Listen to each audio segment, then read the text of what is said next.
sits. Oh, hello. Hi, can you hear me? Yes. Great. Well, I remember I don't remember when I was a kid, but I remember Dr. Spock talking about how you should never, ever punish your kids and all this kind of stuff. And that I think You were all later, for it. and then, yeah, all kids are for that. But then after he had kids, I think he discovered that Yeah, that's a bad idea. yes, it is. You got-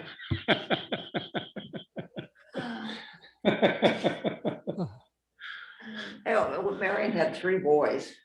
And I was visiting because Ian was the baby and I was visiting.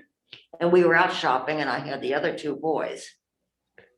And we were in a grocery store. So the boys are doing walking down the aisle and hitting all the Oh, things. nice. And I told them to stop, take hands, and just walk. You look with your eyes, not with your hands. Well, that lasted for about 5 minutes. And It's a I long said time. to them, I've already told you once. This is now the 2nd time. There is no 3rd time. Right. What? I said, outside. I said, outside. And Marion says it after me. She said, how did you do that? I said, I'm an unknown factor. They know how many times they can push your button. They don't know how many times they Right. can push mine. Right. And I said, and you should know that. You heard it all your life. Yeah. I'll tell you once. I will probably tell you twice. I will not tell you the 3rd time. The 3rd time you get the consequences of your actions.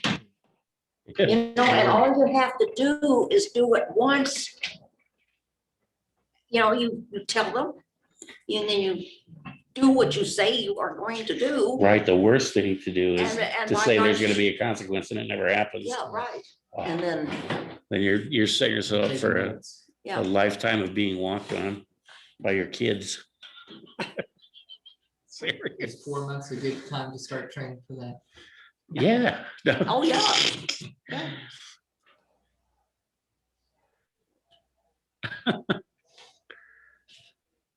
His whole life, I think I only spanked Daniel once, and it was for something really bad. Yeah. Once he knew that I was willing to, it Yeah. brought a whole new meaning to Yeah.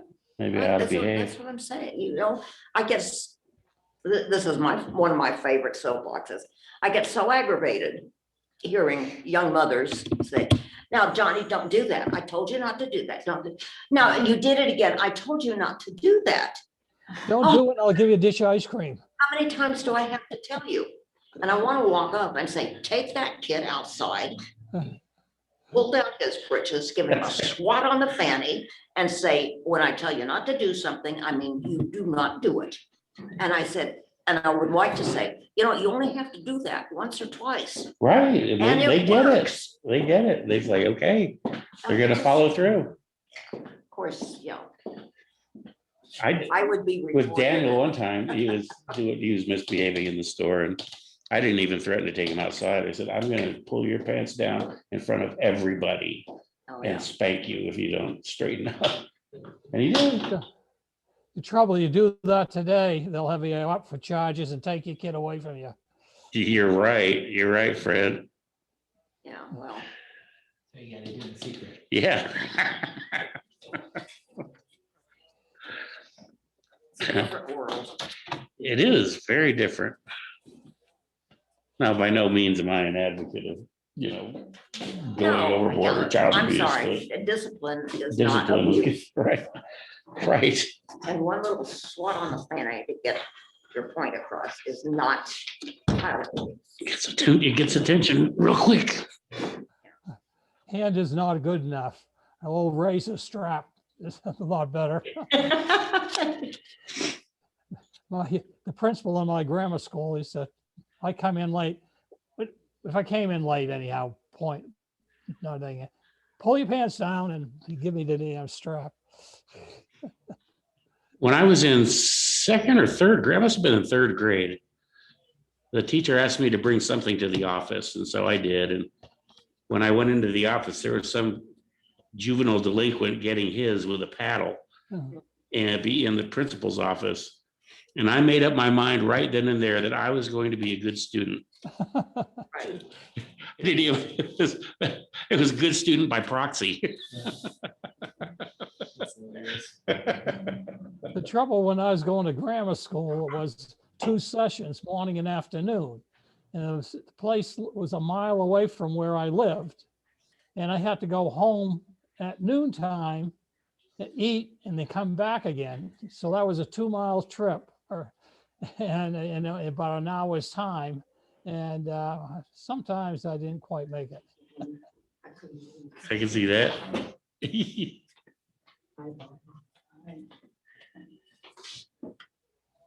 Hey. Hello. Hi. Hello. All right. I'm here. That's good. Well, I think that's an excellent transition into our Old Testament class tonight. I'm serious. An eye for an eye. Yeah. Yeah. I Corporal named punishment. the session Tough Topics. And we'll be wrestling with the question of what is going on with all of the killing in the Old Testament. And yeah, it'll be a good time. I'm curious to see what you guys think about these issues. So let's pray and we'll get started. Dear God, thank you for the sun that we still have and for the warmth. I just pray that tonight we will be able to learn more about your word and know, yeah, just a little bit more about how you do what you do and what you're doing and how we fit or how we play a role in what you are doing. So I just pray for your grace tonight in our conversations and our topics. Just pray that you would be glorified as we talk. I pray that in Jesus' name. Amen. Amen. Amen.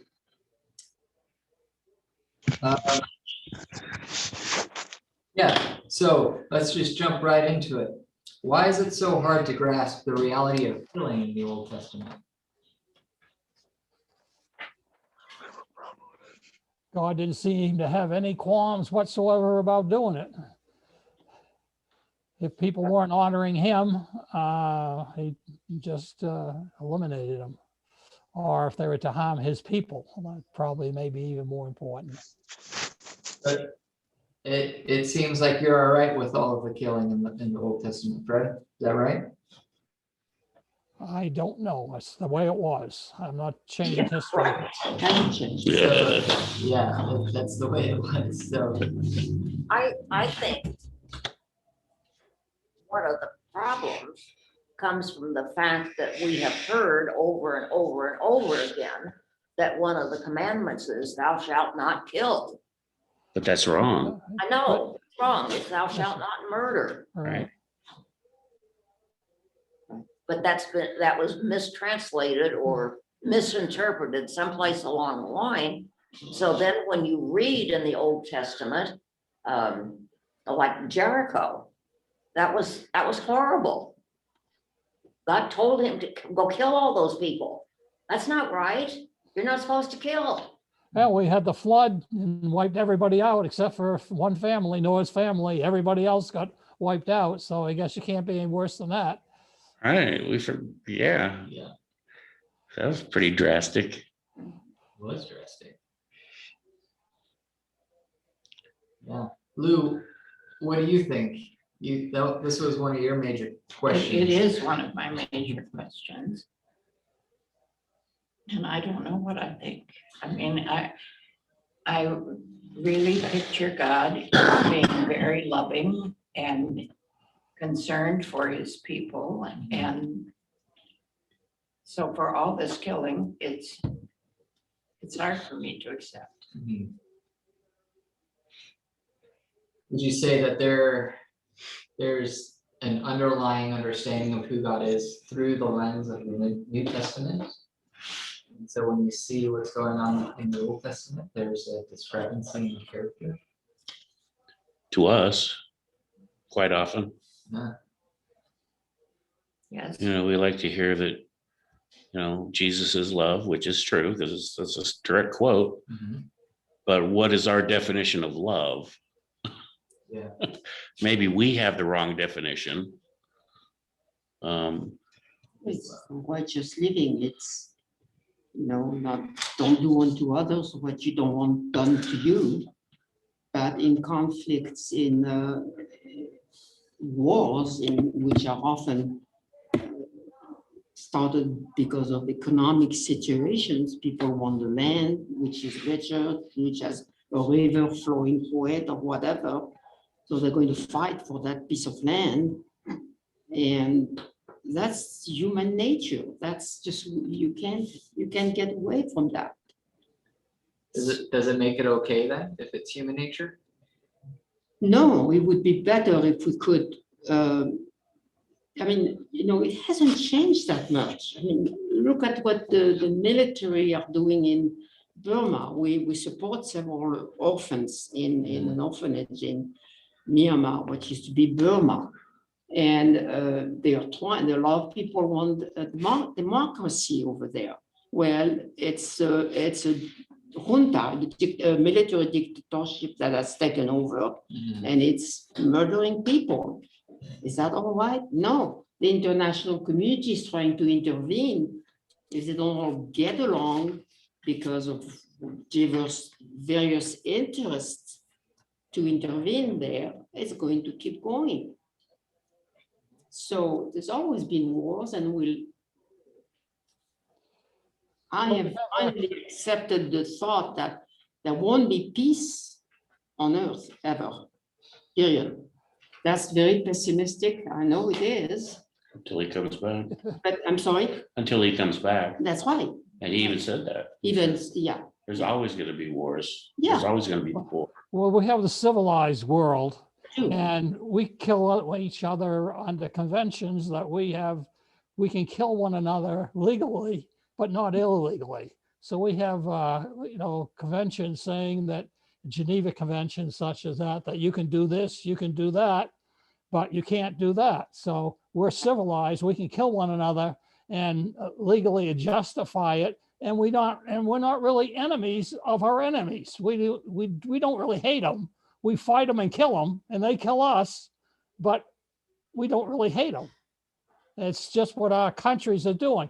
A classic example of that was in World War I during Christmas, where they were in the front lines in France there, killing one another left and right. You couldn't stick your finger up in the air without getting shot. But they both lines started singing Silent Night. They came out and then they exchanged gifts with one another, and then they went back, and then they started fighting again. It's out and killing each other again. Right. Yep. Yeah. Yeah, so we've kind of diverged into the conversation of us having war, right? So it Yes. just seems, right, like that we've justified certain things, but still the issue is, why does God say to go, or to the Israelites to go into Canaan and kill men, women, and children? But they must have been what we call now pagans, worshiping idols, and they wanted to be the only God. Is that an explanation? I don't know. Yeah, so that's kind of what we're gonna get into. What are you gonna say? I had two thoughts, just what you just said.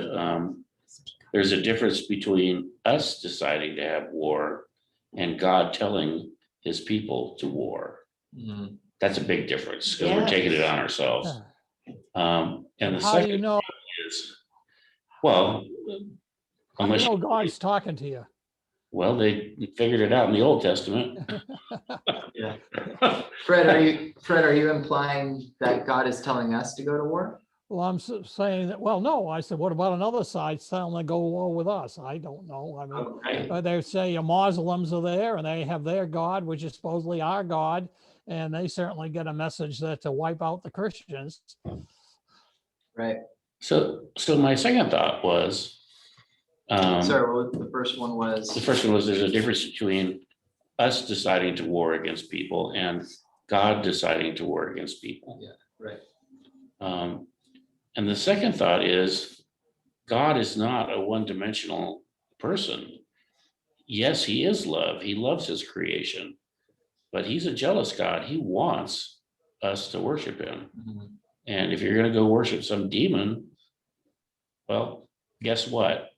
That's not going to go well for you. Mhm. God is just as well as God is love. And if he's just, then there's no discrepancy between him deciding. Every one of us deserves death. That's so apparent from First Corinthians. Mhm. You know, It's all of us deserve it. Yeah, sin and fall. Yeah. And some of us get mercy when we ask for it, but some of those people don't. Mhm. And if they don't ask for it, who are we to say to God, spare them? I mean, it sounds mean, Mhm. but he's just. And if those people can't stand him, kaboom. What's the Well, difference? between the Old Testament and the New Testament, we're totally different. Hold on, Fred. He's asking a question. Got a question. What's the difference between killing and murder?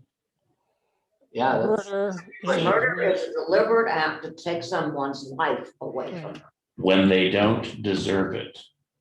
Well, Killing is well, just taking a life. Well, some of them- Murder is taking a life without them deserving it. I would qualify that. Well, not necessarily. If you've got, I'm reading a book, I don't usually read mystery book, but this guy, his wife is having an affair with somebody else, and the guy is murdered. He hasn't killed him, but we're trying to find out who's killed him. uh-huh. So, oh, I don't know. I think that this question about deserving or not deserving is very iffy. Well, Think about Yes, war. Is it a criminal? Is it murder for one soldier to shoot and kill another soldier on the other side? No, No, it's that's not. killing. That's not murder. yeah, right. Right. That is, yeah. He's doing his duty. Now, you for his can country. have, as World War II proved abundantly, you can have plenty of murder in war, Oh my Right. gosh, yes. but just the act of killing between two opposing sides isn't necessarily murder. So if you take vengeance, the wrong husband who finds his wife fooling around with somebody else and kills the lover of the wife, that's murder, right? Yeah, That's murder. Right. And whether Is it? the court Yeah. are going to debate forever whether it is. By our laws, I'm sorry? by our laws, it's Yes, by murder. our laws. Is it So there by, are laws. The law Is of it God, by- I don't know. This is hard. It's hard. would, what's his face had something to say against King David? If he would have found out that he was blinking Bathsheba, I think he might have had a case. Yeah. Yeah, Right. right. Yeah. So Barbara, do you get some of the difference difference? between killing and murder? No, I don't know. I mean, it does take a little while to kind of conceptualize the difference. So if murder is this intentional action against somebody, like with a specific purpose, where the other one isn't necessarily deserving it, there's that murder, right? Whereas killing within war, there's a difference between somebody killing another person without knowing who that person is or their story or whatever. Okay. Fred, were you gonna say something earlier? well, Barbara, there'd be something like me saying that I don't like your glasses today, and I have a machete here, and I'm gonna whop your neck off. Now, that's murder. Yes. Yeah. But if you got a uniform on and we're at a war with one another and I see you and I shoot you, then that's killing. That's not murder. But in the case of what happened in Boulder and Atlanta, I call those murders. Right. They are murders. Yeah. They just Exactly. shot in. Personal, it's a personal thing. Yeah, they don't like Asian because of the coronavirus. Big deal, right? The Chinese gave us that stuff. So we're going to kill the Asians. I mean, give me a break. And I think where you're going is, not only did God tell them to kill attack and kill the Canaanites and all those other wonderful people. He said, leave nobody alive, Right, which is a little bit further than normal war would go, right, where you just kill the combatants. yeah. He told them to kill the women and the children. So there's a difference in the people that the Israelites attacked outside of the borders of the promised land. Mhm. So in Moab and Syria, all of these places, the Israelites were able to kill only the men and then take everything else for plunder, booty. Whereas when they were to go into Canaan, into the promised land, God said to kill everyone. Right? So I'm wondering if when people, or when we interact with the Old Testament and we hear that God says to the Israelites to kill everyone in here, in the promised land, are we assuming that the Canaanites are good people? That's a tough question. I have no idea how to say. What- In what do you the think, eyes Liz? of God, Yeah, they're not, because I think he wants to start from scratch. There's nobody left in that piece of land that the Israelites are going to occupy, Mhm. and they are going to hopefully convert the tribes around them to worshiping Yahweh, the only God. Yeah. But I don't know. yeah, Do you know? If you left anybody there, you get vengeance. If there's nobody to revenge, then you don't have that problem. But if you kill a king and his family and you leave a couple children because they were really innocent people, they're not going to be innocent when they get older.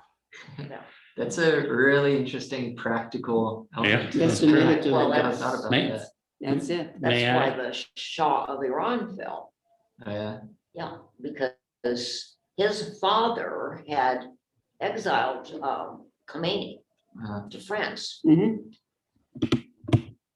And so somebody in that family hadn't read Machiavelli, said, don't leave anybody for people to rally around. right, And yeah. they did. They were exiled him rather than Mhm. executing him. Mhm. And it came back to bite everybody. Sure do.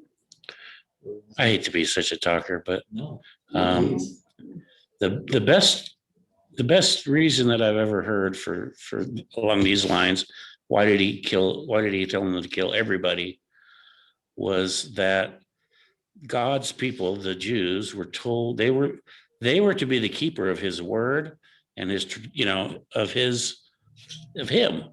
They were supposed to carry the traditions. They were supposed to, do all this kind of stuff. And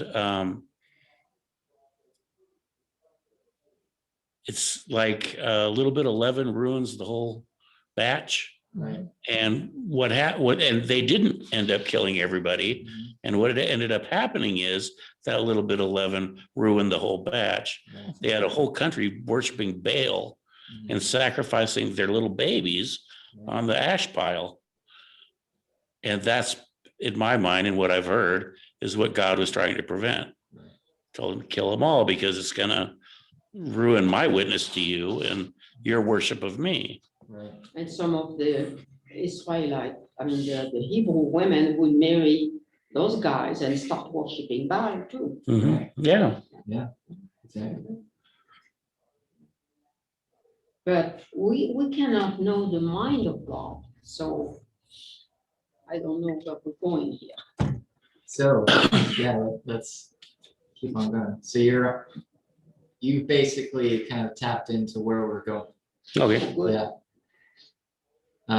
But Lou, did you have something to say about this, an assumption?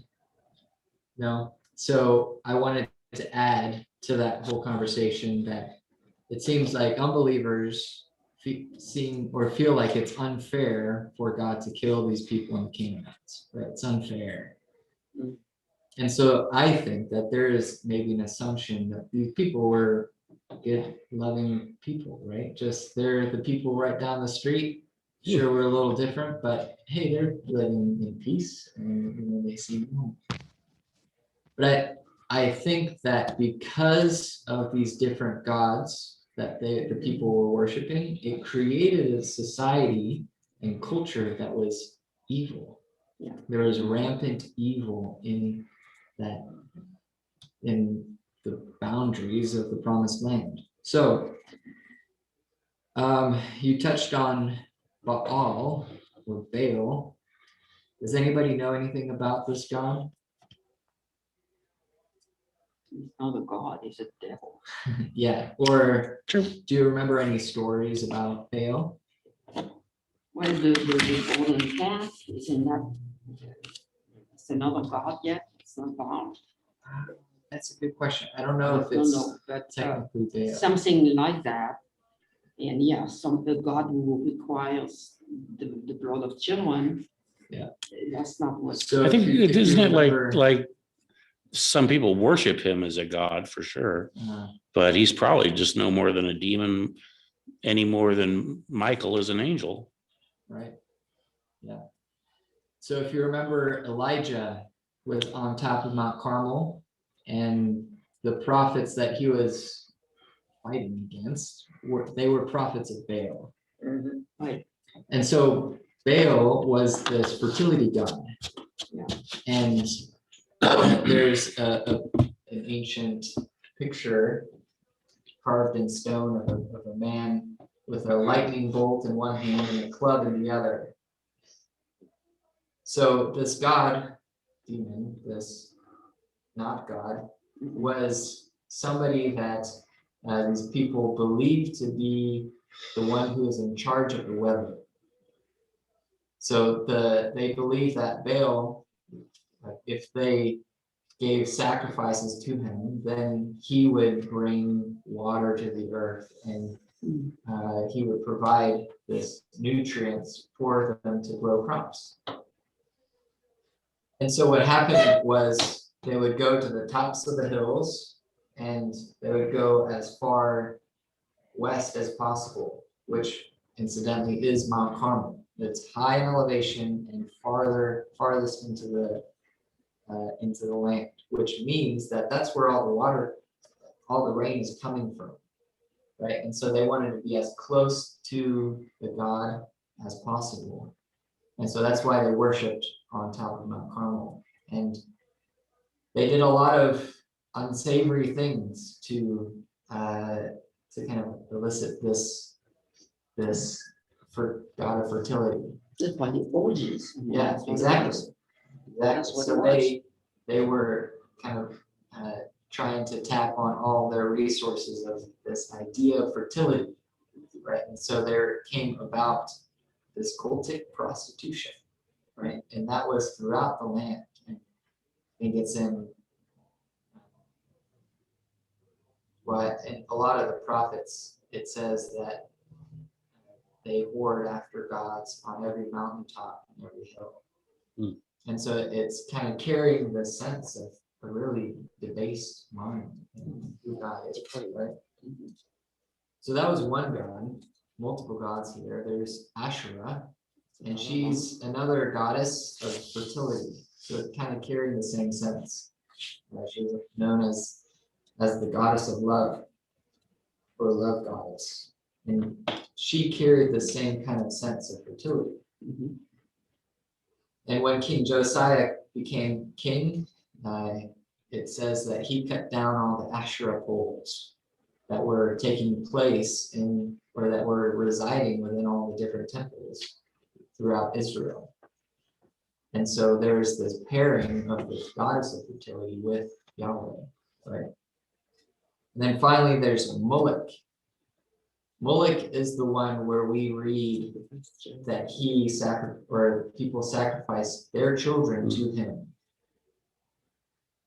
King Ahaz in 2 Chronicles offers up his children up to Moloch in the valley of Hinnom, which is just the valley over from Jerusalem. Incidentally, it's this valley where we get the gnashing of teeth. So Jesus says, people who sin and die and are unrighteous, they'll be cast out into the darkness where there's gnashing of teeth. So he was referencing this valley where children would get sacrificed, right? And it was where all the garbage went. It was where all of this really bad stuff happened. And so hell is kind of pictured in this valley of Hinnom where bad things happen. Hey, Joe, no 3 times for them. What? No What? 3 times for the children there.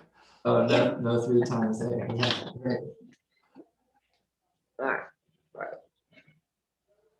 So I think that because of these gods, their society and their culture was really bad. Like there's just evil going on, right? Like their gods required them to give their own children. And I read in some anthropology books that so people would have babies and they would cast them out to not have them anymore. And people would get those babies that people cast out and then raise them up as temple prostitutes. And so that they would get money from these cast out babies, right, or children. Yeah.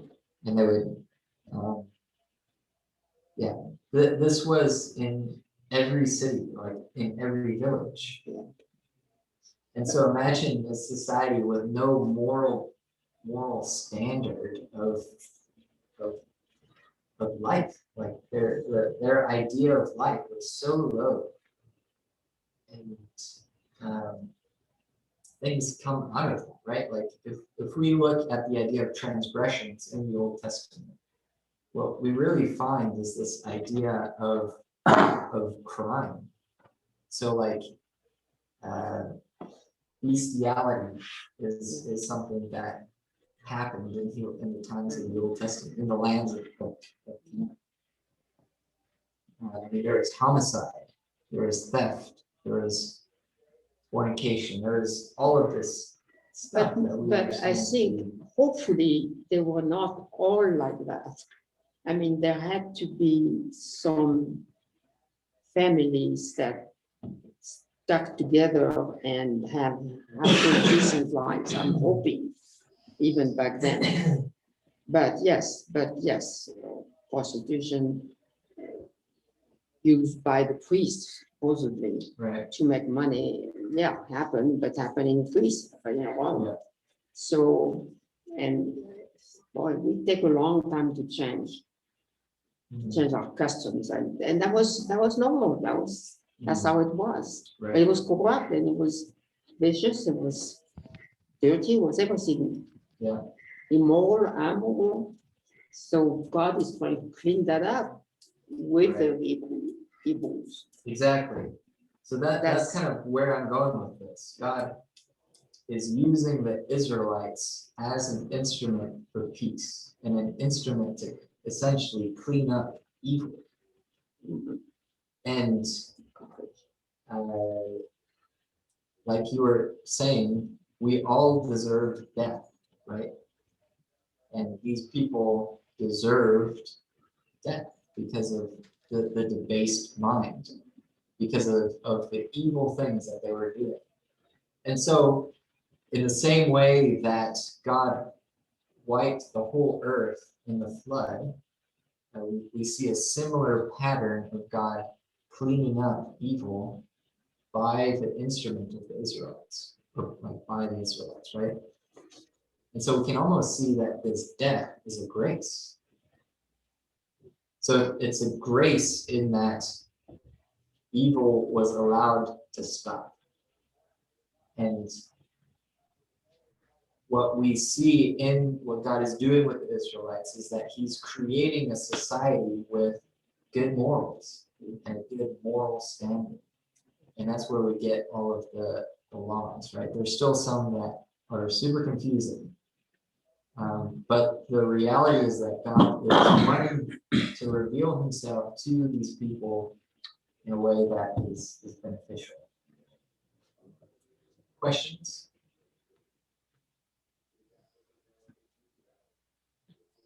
It makes more sense that way. What was that? It makes more sense. There's more. I, Go ahead. I heard that there was a Sunday school class and the teacher, Sunday school class asked that question, why is God so seemingly so mean in the Old Testament and not so mean in the New Testament? And one of the little girls says, it's because that was before he was a Christian. God was not a Christian before that. Right. I love it. That's good.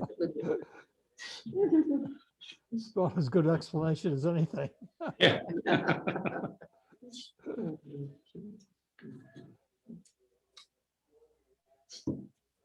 So I a few suppose there's weeks some truth in ago, that.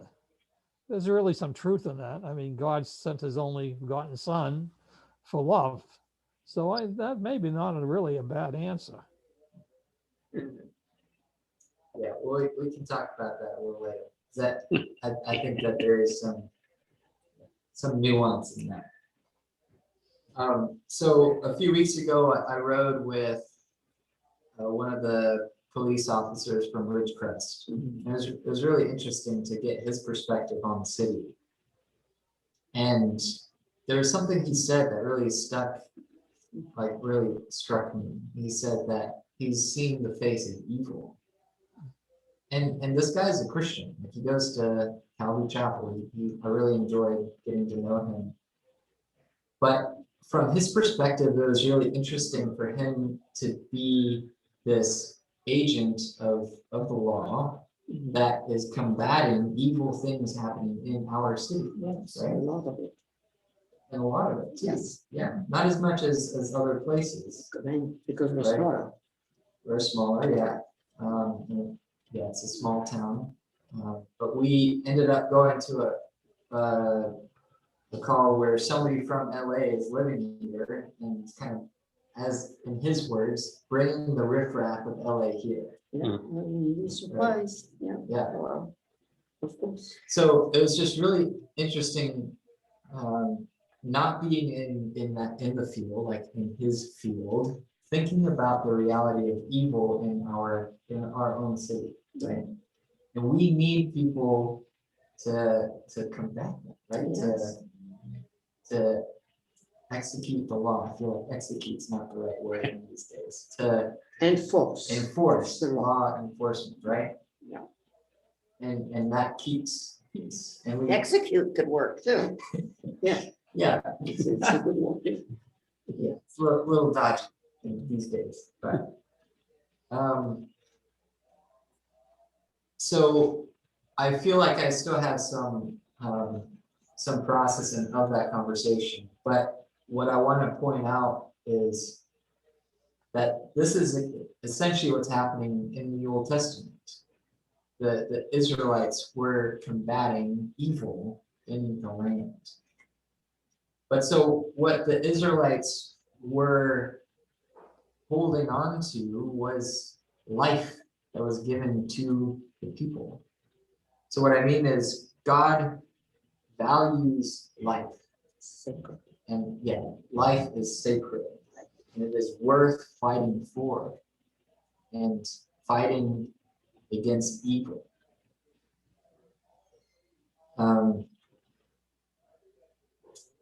Yeah, why is life so important to God? He made it and he said it was good. No. What was that? It's a gift. He made it and then he said it was good.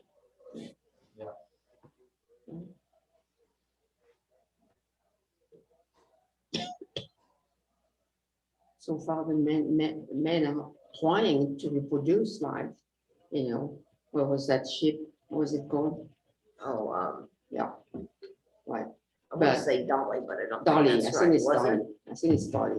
But Now we hopefully, have the sheep, yeah, genetic Yeah, but engineering. hopefully we won't get there. I mean, please. Do you want to share your story? The joke? Oh, sure. Well, these scientists all got together and they decided that they could create life. Yeah. And so they challenged God to a life off, if you want to call it Oh, that. life off, You know, they would, and so God said, okay, you guys go first, and then I'll go. And so they the scientists all, they reached down and they grabbed a bunch of dirt and put it into whatever stuff they had. And God says, ho, ho, ho, wait a minute. You got to make your own dirt.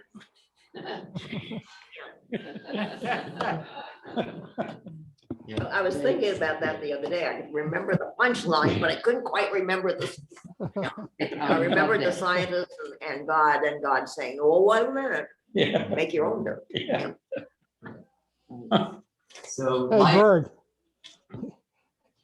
Your Go ahead. preaching has some sort of effect on us. We all remember that story. did you tell that? Can't remember much else you said, but I can remember that. I might have used that one on the sermon. I don't know. Yes, you have. Okay. Nice. So life is important to God because he created it. So in Genesis 1, he breathed into Adam and Eve, and gave life. And life, we as humans have been given the image of God, right? And so we bear this image of God, and that is valuable to him because God is precious. And so in the sense, or in the case of the Israelites and the Canaanites, the Israelites were holding firm to the beauty and necessity of life for these children that were getting killed. That sounds pretty, that hits close to home with us, right? With abortion and other such things. But so the Israelites were tasked with protecting life. And so they were used by God to instill this peace and combat evil in the land.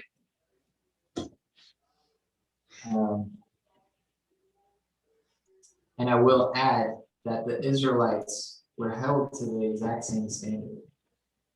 So some people might say, well, it wasn't fair. Well, like, why the Israelites? Well, the Israelites were held to the exact same standard. And we see that by all these different nations coming in and killing them, right? And taking them off.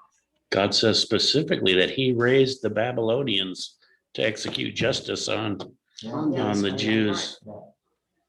That's tough to accept, but Yeah. yeah, they had gone so, so bad. I mean, they just probably copied a lot of the customs and way of life that those other pagans were doing, and it was time to, okay. Well, and it wasn't like as though he didn't give them a second chance. Plenty, Yes. several. And then but he said no third. Yeah. No, Yeah. Look at That's it. Yeah. That's it. So, And it was still learning. Isn't it amazing that we have learned so little? No, almost nothing, almost nothing. Well, maybe we learned it, but we seem to be forgetting pretty fast. Maybe we're all becoming senile. Yeah, Right. that might be it too. No, it's greed, it's wanting what you've got it, and I want it, I'm going to go after it. I mean, for a century, we've been on top of the world, right, in the United States. Right now, the Chinese want first. They want to be first. Yeah. And they're doing everything they can. And we'll help them along just as much as we possibly Yeah, can. and we've done that. We've done a lot of that. Yeah. And we keep on doing it. Because we are really slow learners. For sure, for sure. So did the Israelites kill all the Canaanites? I don't remember. Evidently not. Not, No, yeah. they must didn't. not. What happened? Canaanites flourished. Yeah, well, they were allowed to live with the Israelites.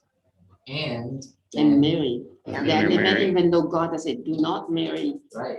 people who don't worship me. And so what But we they did. see is that all of these gods, Molech and Baal and Asherah, they were all worshipped along with Yahweh. Mhm. And there is this idolatry that was taking place in the land. And it, what we were talking about earlier, that leavening the whole lump, right? That is exactly what happened.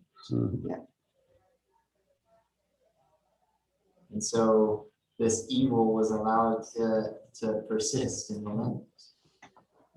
And certainly they got somewhere along the line, but with David and then Solomon, allowed all these women to live in his house as his wives, and they brought all their gods. And we see in the scriptures that those gods had then sway with Solomon, and he fell away from the Lord. And then Solomon's children, they split, they went different ways, and it continued on, right?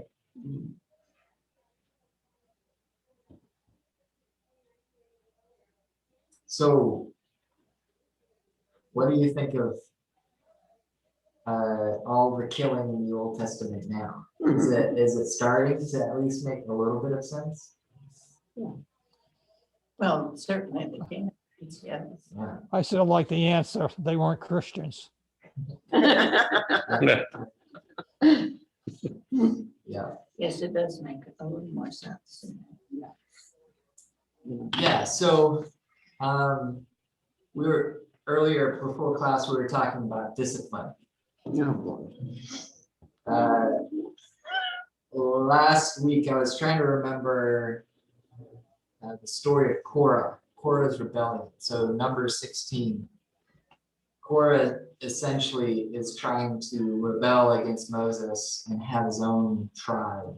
And so what happens in chapter 16, verse 32, I'll back up to 31. And as soon as he had finished speaking all these words, the ground under them split apart, and the earth opened its mouth and swallowed them up with their households and all the people who belonged to Korah and all their goods. So they and all that belonged to them went down alive into Sheol, and the earth closed over them, and they perished from the midst of the assembly.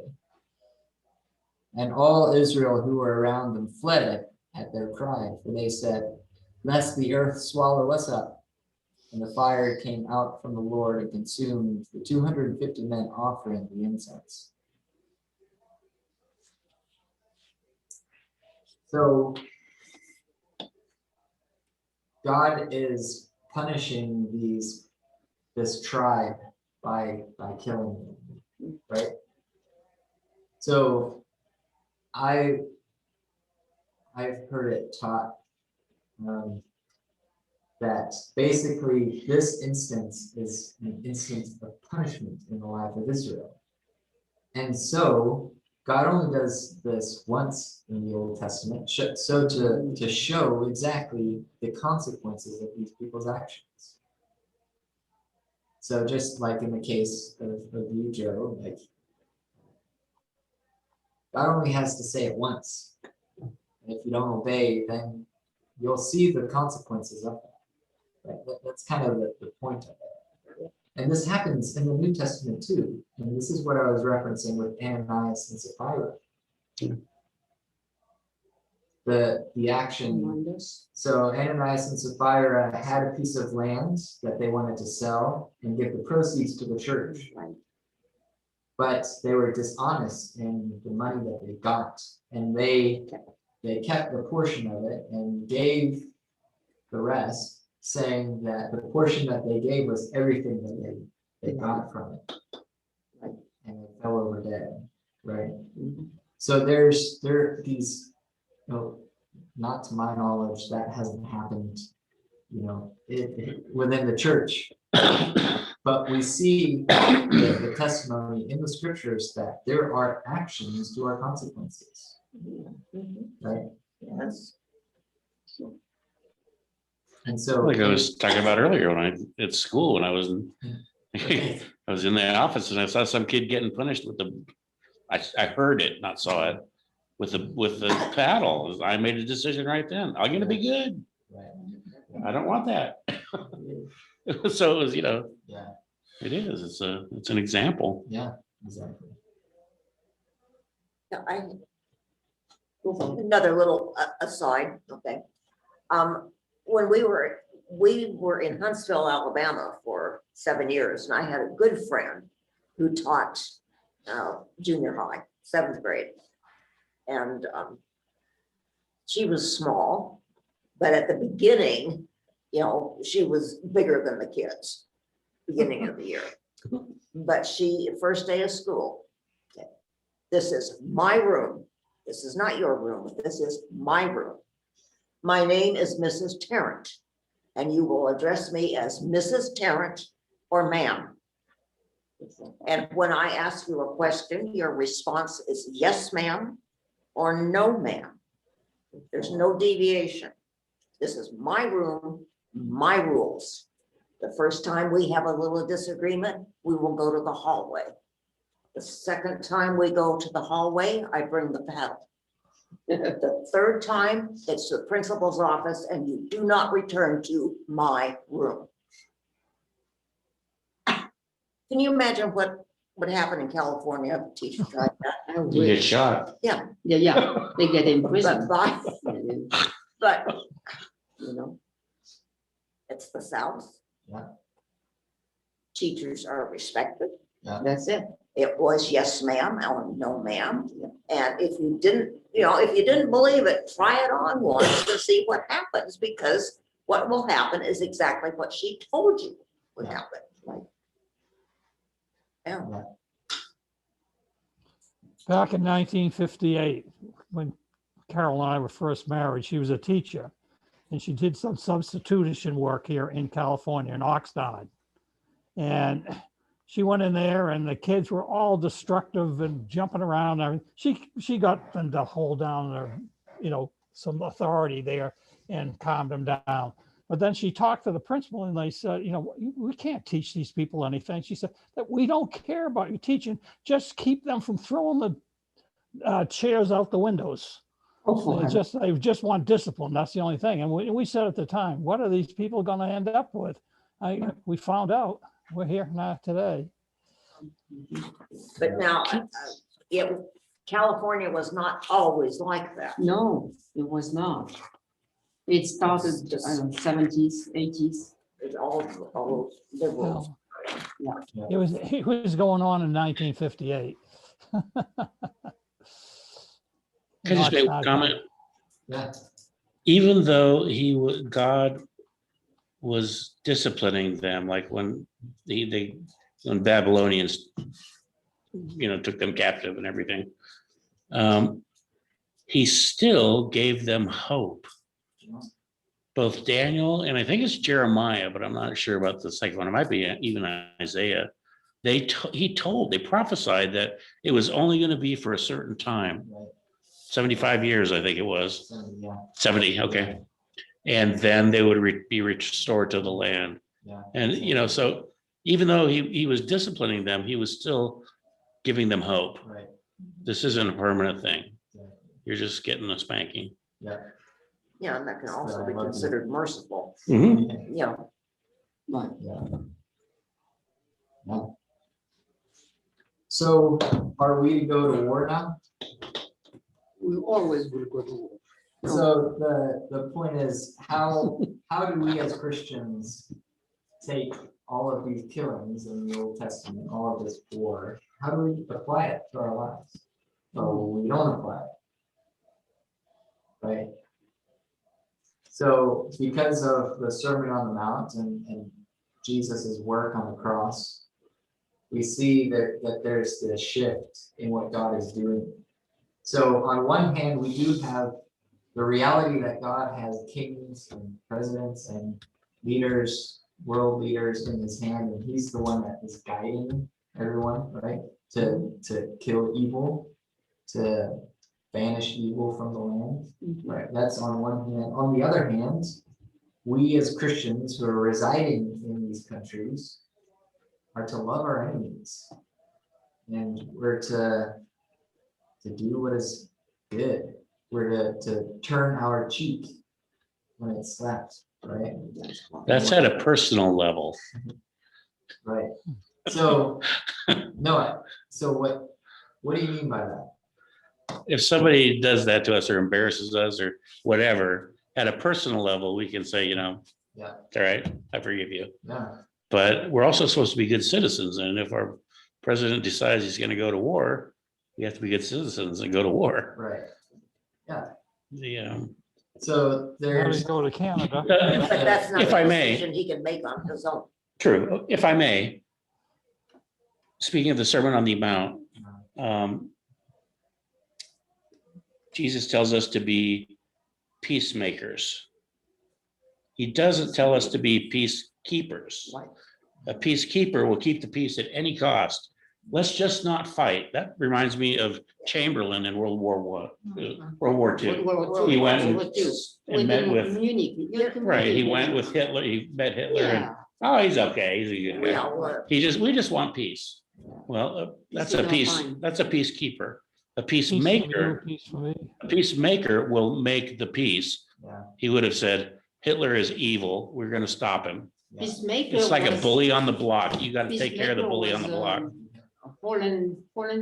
Holland, an ambassador that went into Kosovo and in the 90s and stopped the war between the Serbians and the, which I forget what they are, but anyway, they were massacring. Muslims, weren't they? Yeah, right. There Right. was the Christians, Serbians and Muslims were just, starting massacring each other. yeah, And I forget his name, it's Holland Brook, I think he died. But he just, diplomacy, he just worked all he had to work with and other people to bring peace to those countries, Serbia and, part of what was Yugoslavia. That's a peacemaker, mhm, but we don't have a lot of those. And God even says that he gives people the sword. So they will be, keep the, right, keep the peace or whatever. Yeah. He gives them the authority to kick butt, yeah, so to speak. right. Yeah, though we're still faced with loving our enemies on this personal level, right?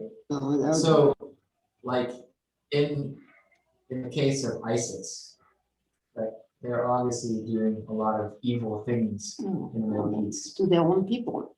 But if somebody comes here and like is in our midst and wanting to change, we're gonna love him, right? We're gonna work with him. There'll probably have to be some sort of justice executing. We're not executing in the sense of killing, but we will have to answer to the law, right? Yeah, But we will love him. We will be with him. We will walk with him in order to show him this better way, better life. Well, in one of the guideposts, there was a story about in Indiana or Missouri, I think it was Indiana, but it doesn't matter where, there were a type of a church, Calvary Chapel type of a church was ministering to a Muslim mosque, and the people, there had been some kind of crimes perpetrated against them. And the people showed them Christian love by reaching out to them, and but these people were good people. They were Muslims, all right. They were worshiping their God, but they were not disturbing our way of life. They were not. So I don't know. I think for me, it would be very hard to be able to forgive somebody that would attack a child that's close to me. That would be like the human trafficking, for example, or abuse a small child and take them. I don't think I could forgive. I think on an individual level that's our duty. I know. But at the same time, I don't have a problem with the government keeping tabs on these people. Right. Me neither, me neither. All right, so we just have a few minutes. Right, I wanted to leave this quote out to kind of address the issue of cleanness and uncleanness. The question that I came up with in first class. So I found this quote as I was studying, and I feel like it kind of dovetails nicely with our discussion on Baal and Asherah and Moloch. So you have it all on your handout. It says, becoming unclean through sex did not connote the idea that sex was sinful or without value, but that it could not be used as a means of worship or being given greater sanction by being conducted in the temple area. This belief embodied a strong polemic against paganism, which what we were talking about, right, with cultic prostitution and all that stuff, which constantly associated sexual intercourse as the cultic center with guaranteed fertility. So the reason why God gave this law in Leviticus 15 that anything that is coming out of a human body is unclean was to show that there is not a necessity of having sex within his temple. That is, in order to worship God, there has to be cleanness and purity, and that there's a difference in the God of the Israelites and the gods of the Canaanites. Right, so we see this beauty in holiness and cleanness. And that thanks be to God that God is a different and holy and pure God, not one that is demanding of our children, right? So for what it's worth, the discussion on cleanness and uncleanness, what do you think about that?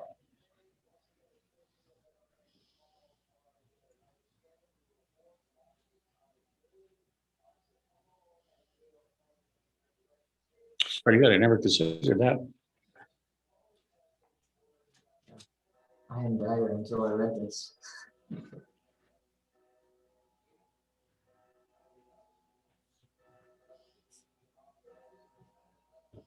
All right, well, that's class, unless somebody has something else to add on to that.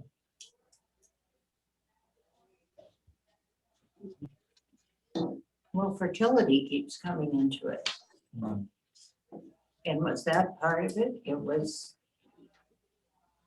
that they were so concerned about increasing the population and so on, that was their justification for these sexual aberrations. Because fertility is mentioned over and over. We're not wanting to be that fertile these days. Right. I think that they were concerned about the fertility of the ground. And in addition to, I guess, having multiple children. I don't know. But I do think that one of the main things was making sure that they had the crops that they needed. Right. So by engaging in sexual intercourse, and having this fertility in mind would have that same effect of having a good crop. You have to study the ancient text. I mean, the Roman and the Greeks did the same. They had the same thing. That the vessels in the temple, they were positive. Right. And it was supposedly sanctified, supposedly an honor. Well, it's like anything that feels good, we have a tendency to pervert it. And that's what it was. That's true. God gave us this wonderful thing, and then, Well, I think oh, what can we do to mess that up? That's right. That is so true. All right, well, let's pray. Dear God, thank you for who you are, and that you are a loving God, and that you are in control over all things. Thank you that you are against evil, that you're not the originator of evil, and that you care for us to take care of it. And thank you also for your son, that through him, that we're able to be saved and that we can have salvation and be given this gift of life and freedom in you. We do pray for all of those who are in bondage to sin and to evil. We pray for our witness to them, that they will be able to have that same gift of life. God, thank you for your word, that we can study it and that we can have this discussion. I just pray that you will be glorified as we continue on with this day and the end of this week. I pray that in Jesus' name. Amen. This is the last one of the series, right? Yes, it is. Yeah. All right, Jesus, we pray we'll talk to you later. It's getting dark out. I'm fading out. Good night, Fred. Fred, good night, Jay.